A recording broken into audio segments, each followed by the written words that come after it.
नमस्कार मित्रांनो, स्वागत आहे तुमचं आमच्या एज्युकेशनल न्यूज या यूट्यूब चॅनेलवर। तर मित्रांनो, आपण आज या व्हिडिओमध्ये केंद्र सरकारने काही बदलांसह कर्मचारी आणि पेन्शनधारकांसाठी सीजीएचएस कार्ड जारी करण्यासाठी तपशीलवार मार्गदर्शक तत्त्वे जारी केली आहेत, जी खालीलप्रमाणे आहेत। याचे थोडक्यात स्पष्टीकरण पाहूयात। त्यापूर्वी हा व्हिडिओ शेवटपर्यंत नक्की पहा व व्हिडिओ आवडल्यास लाईक करून शेअर करायला विसरू नका।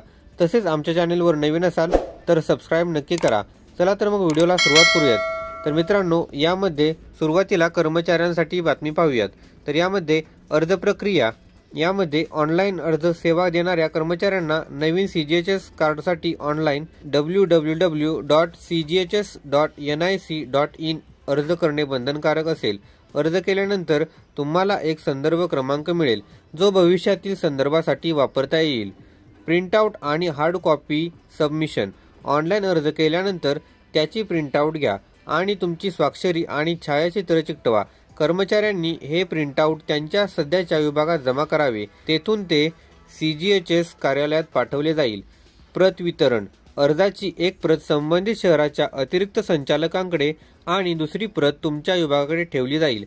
भविष्यातील सीजीएचएस फायद्यांसाठी ही प्रत आवश्यक असेल। सीजीएचएस कार्डसाठी प्रायोजकत्व, सीजीएचएस कार्डची विनंती विभाग प्रमुख किंवा कर्मचाऱ्यांच्या कार्यालयाच्या प्रमुखाद्वारे पाठवली जाईल। सर्व आवश्यक कागदपत्रे आणि माहिती अचूकपणे सादर केली आहे याची खात्री केली जाईल। नमुना अर्ज फॉर्म, नवीन सीजीएचएस कार्डसाठी अर्जाचा नमुना परिशिष्ट 1 मध्ये जोडला आहे। या नमुना अर्जामध्ये सर्व आवश्यक माहिती आणि कागदपत्रे आहेत। कागदपत्रांची पडताळणी, सीजीएचएस पुढील कागदपत्रांच्या आधारे अर्जाची छाननी करेल। 1. वेतन स्लिप, ज्यामध्ये वेतनमान आणि सीजीएचएस कपात स्पष्टपणे दृश्यमान आहे।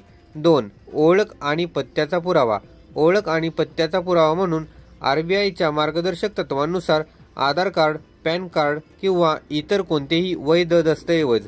3.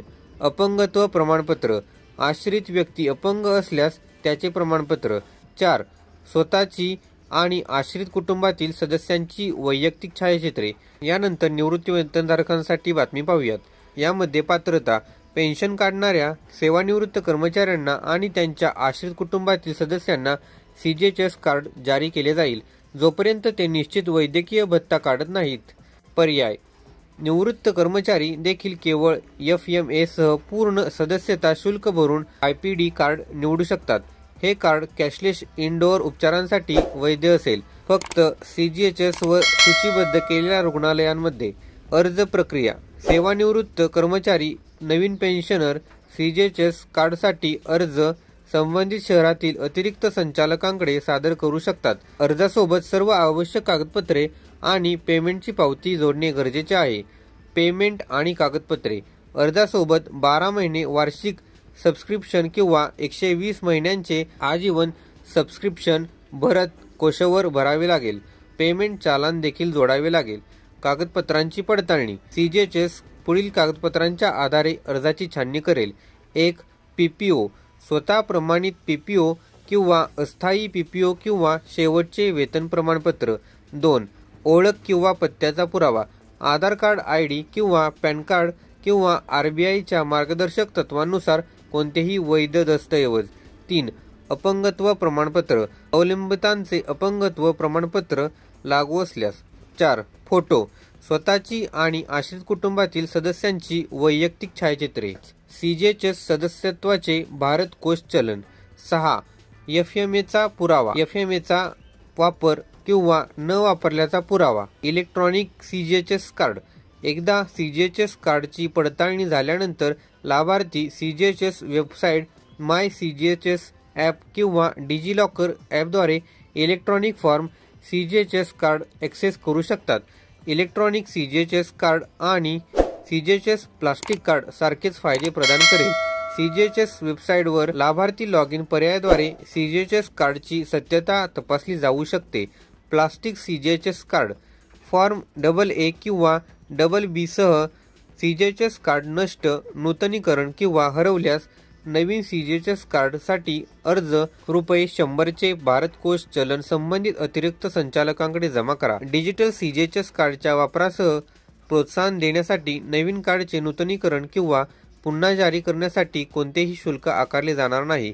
जर लाभार्थ्यांना नव्याने छापलेल्या प्लास्टिक कार्डशिवाय त्याची निवड केली तर विशेष मार्गदर्शक तत्वे खासदार, माजी खासदार, स्वायत्त संस्था, एअर इंडिया आणि PIB मान्यताप्राप्त पत्रकारांना जारी केलेल्या सूचना सध्याच्या नियमानुसारच राहतील। अवलंबित्व निकषांमध्ये बदल CGHS कार्डमध्ये समाविष्ट केलेल्या कुटुंबातील कोणत्याही सदस्याच्या अवलंबनाच्या निकषांमध्ये काही बदल असल्यास CGHS ला ताबडतोब कळवा। माहिती न दिल्यास CGHS ला बदलायची जाणीव झाल्यास CGHS ला सुविधा मागे घेतली जाऊ शकते आणि सेवा नियम किंवा पेन्शन नियमांतर्गत संबंधित प्राधिकरणाकडे कारवाईची शिफारस केली जाऊ शकते।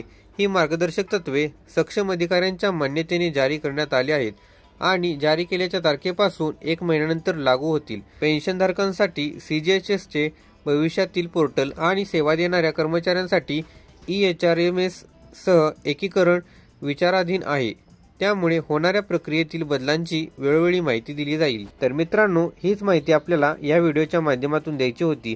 तसेच नवनवीन अपडेटसाठी आमच्या चॅनेलला सबस्क्राईब नक्की करा। चला तर मग पुन्हा भेटूयात नवीन व्हिडिओमध्ये। धन्यवाद। जय हिंद, जय महाराष्ट्र।